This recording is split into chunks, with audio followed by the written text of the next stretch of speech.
that, in 2011 was when the episode aired.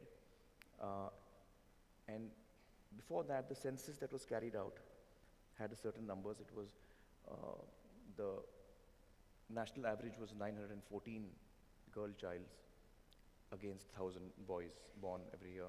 And it was sliding. It was sliding alarmingly. And certain states like Rajasthan and other states, Maharashtra, were very bad. 890, 880, per 1,000 boys. You'll be pleased to know that these two states have revealed their numbers today after 3 years, Rajasthan and Maharashtra. And in both these states, the ratio has gone up by 50 to 60 points. So it's now around 950 to 1,000 boys. Wow, wow, wow. And I believe it's a combination of the show, which is reaching out to millions of people and talking to them, emotionally. And it's also the governments, the Rajasthan government and the state government of Maharashtra really acted very, very dynamically. And it's a result of all of this, I think. And people actually reacting to it and deciding that they don't want to do this anymore, a lot of them. Now, it is illegal in India. Well, abortion is legal, but sex-selective abortion is illegal. And that itself is strange. I mean, in the US, I don't think there's a law in which you cannot ask your doctor what the sex of the baby is going to be. Because in the US, the doctor doesn't expect you to go and abort the child if it's a girl. So you don't need a law over here which tells you that. So in India, we have a law where you cannot ask the doctor what the sex of the child is. And the doctor is not allowed to tell you. So both the doctor and the parents in jail if they ask the question and that question is answered. Now this law it tells us for us, unfortunately. Otherwise, in other schools, you don't need this as a law. Usually you celebrate. I have a girl. Yeah. There's another law we have in India where as a criminal you can't stand for elections. You need a law for that. I mean, it's sad. What I'm saying is sad. It's like black humor, because if a criminal stands for elections anywhere in the world, he won't get a single vote. But in India, we have to have a law, because as Indians, we've in the past seen that we do end up voting for criminals. So we need to have a law which tells us you can't stand for elections if you're a criminal. So you see, these laws actually tell us also a lot about what we are. This was me right after I started my business. You see, starting my business, that was easy, but maintaining it, that was chaos. We tried a combination of apps, software, and other solutions just to find out that these solutions were actually adding to our workload. And that's when I found Bitrix 24, a free all-in-one business solution designed to make running my business easier. Bitrix 24 lets me manage my team, projects, and clients all from a single platform. Since we started using Bitrix 24, the chaos is gone, and I can get back to the best things in life. Oh, and did I mention Bitrix 24 is free?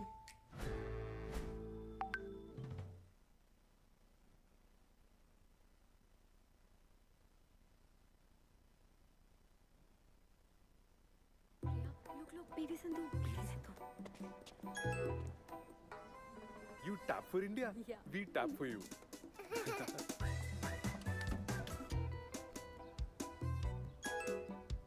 You tap for India, we tap for you. Here, man. You tap for India, we tap for you. Tap to pay with Visa, cashless confidence. Now, no PIN required for up to rupees 5,000. Contextualize it for people who live here in the US. I would imagine about 90 to 95% of people in India have either given dowry or taken dowry or both.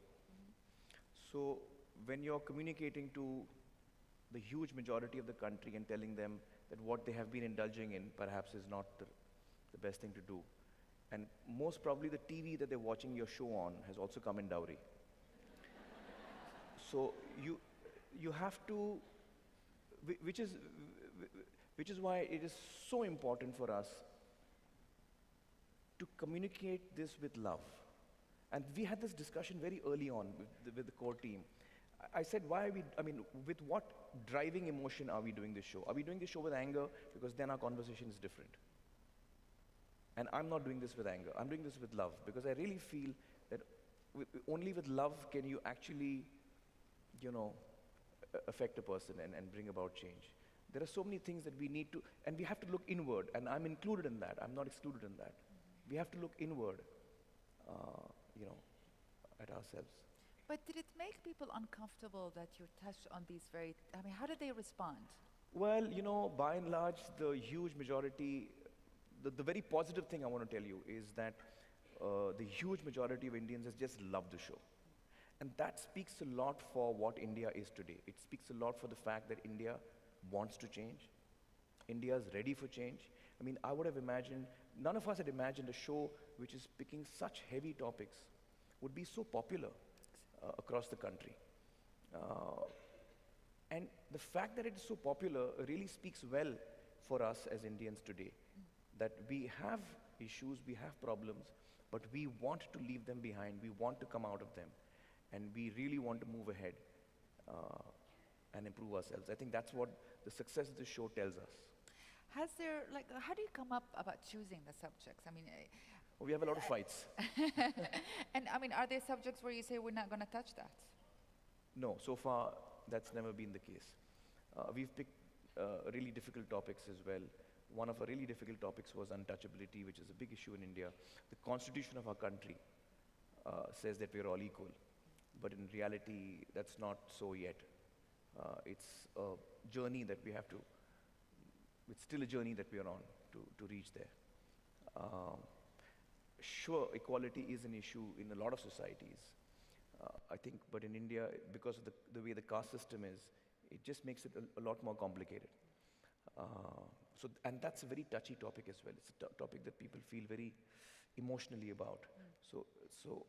And 15% of India, roughly 15% of India is Dalit, which is the untouchable caste. And so therefore 85% is not Dalit.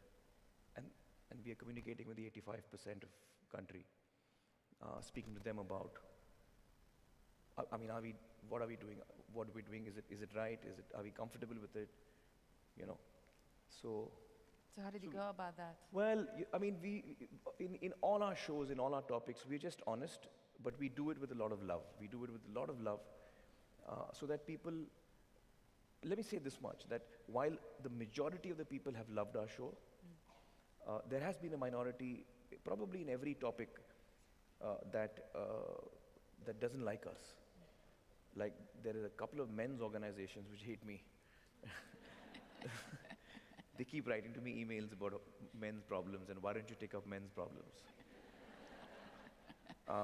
So we did, in fact, in our last season, we picked up masculinity. What is it to be a male? Because we figured that unless we re-look at and hopefully redefine what a man is, you know, things are not going to change.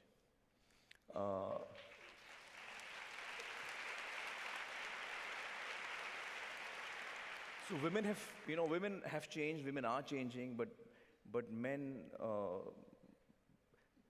don't manage to change, by and large. By and large, we are a stubborn lot. So we thought we'd look at, you know, what is a real man? Is a real man someone who goes and beats up people? Is a real man a person who's a protector? Is he the guy who's going to, you know? So what's a real man? Is he? So I strongly feel that we have to, from the time that the child is born, you have to treat both children equally, whether it's a boy or a girl. And you have to allow the boy child to cry. You have to allow him to cry. Because the first thing we tell a boy when he cries, don't cry. Are you a girl? Why are you crying?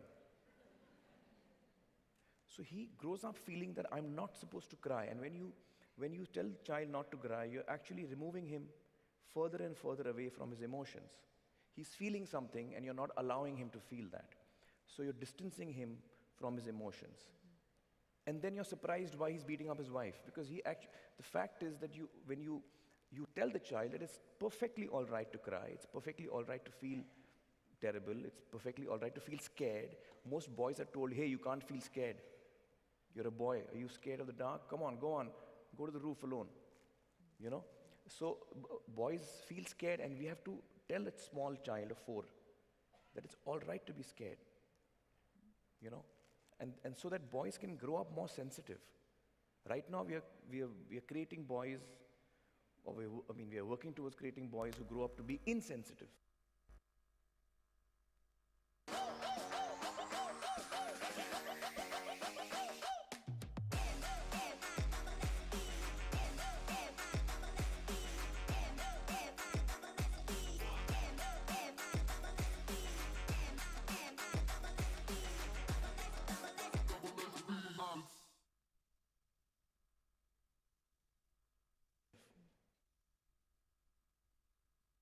There's a portion of the show in which I'm told by another man. He says that, in India, real men don't cry, and real men don't hold their wives' hands. The wife walks 2-3 feet behind.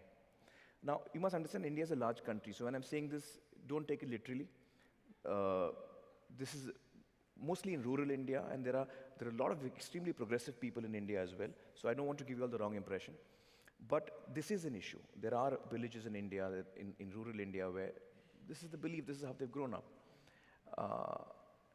So on the show, I said, based on all of these definitions of what a real man is, I'm completely not a real man, because I hold my wife's hand all the time. I hug my children. You're not supposed to hug your children. You're not supposed to show affection to your child as a male, a true male. So I hug my children all the time. I cry all the time. I was crying just before I entered the stage. That's true. It is true. Yes, we was- were both crying, actually. I was listening to, what's her name? Saida? Said, I guess yes, I was listening to her speak, and I was in tears. So I cry all the time. Have you cried on movies, on TV? On TV, every episode of mine, yeah. Excellent. Not a single episode goes by when I don't cry. And it's not only during the show itself, it's even when I'm researching it. When you're researching these topics, it takes days for us to go through all the material we collect. And invariably, in every topic that we've picked, we get to a point where me and Satya and Swati and all of us get so disheartened. I'm looking at an interview and I'm weeping. And we kind of shut it off, and we're like, why are we doing this? Nothing's going to change. You suddenly feel very disheartened. But then you come across a person who is working in that and has got so much strength, so much resilience, so much grace, and such dignity that it brings you back to your feet. In these 5 years that I've researched Satyameva Jayate, I've seen the worst in mankind, and I've seen the best, the most beautiful in mankind. I've come across people who are such amazing and inspirational people. I spoke to this lady whose son had been murdered. Her son had got married to a girl from a different religion, and so it was an honor killing. This lady spoke with such dignity and such grace, and with such forgiveness in her heart. I just couldn't get over it. It was it was so amazing to listen to her speak. She's talking about her son who's been killed, and I don't know where she finds the strength from to still look for love, in people. I was speaking to these two women. We often assume in India that women who are from rural India are uneducated and therefore not as strong as women from cities, etc., etc. So these two women who, in the same episode of honor killings, one woman's son and the other woman's brother was killed. And they were ostracized from the village. They were targeted. They were not sold anything. Nobody spoke to them in the village. So the ashes are taken in what is called a kalash, like a pot. That pot was not sold to them. That's the kind of segregation they faced in the village. And then they did a police complaint and all of that. So the case was going on. Hello. They were threatened. Hello. They were offered money. There was political pressure put on them. Every kind of pressure was put on them. But they didn't take the case back. And they fought the case. And they won the case, and those men are now convicted. எவ்வளோ delay வேணும்? What I'm trying to say here How is my that audio? these two women are from a small village in India. And the kind of courage they show So now 50-seater in a city like special Mumbai, classroom testing when the is political going party on. announces that Most of the tomorrow is Mumbai Bandh, which means functions, nobody everything is dare go out complete. of the house. We're going to store Right now every the car mic that goes audio out. need to Some be kind of checked. protest that they're How doing. was the audio? The audio was very Nobody good leaves or the bad? house. Suresh, we need In a to city check like Mumbai, properly. this is last city, nobody ಇಲ್ಲಿ even knows who I Rajendra am. ಇದು We're all video strangers in the ಎಡ್ತಾನೆ city. ಸ್ವಲ್ಪ ಅದು ನೋಡಬೇಕು. But we're frightened No problem. to step out of the house Leave because it, someone has everything. announced that we can't. So Here, these two need to ladies check properly are the audio. specifically targeted. How was the audio is going and the They're room? still staying in the same Oh, village. it's very And horrible. they still have the Okay. courage to stand up How was and my say, eyes? no, we don't want money. It's very sweet. We want justice. Where do they get this courage from? So it's You know, it's really amazing. So I've met such wonderful people in this journey of 5 years. it's hard to sort of escape the fact that you lost weight or gained weight. And you sort of were thinner in here, but I'm I the same guy. understand it's because you're in a movie right now. You're in Yeah. the midst of shooting.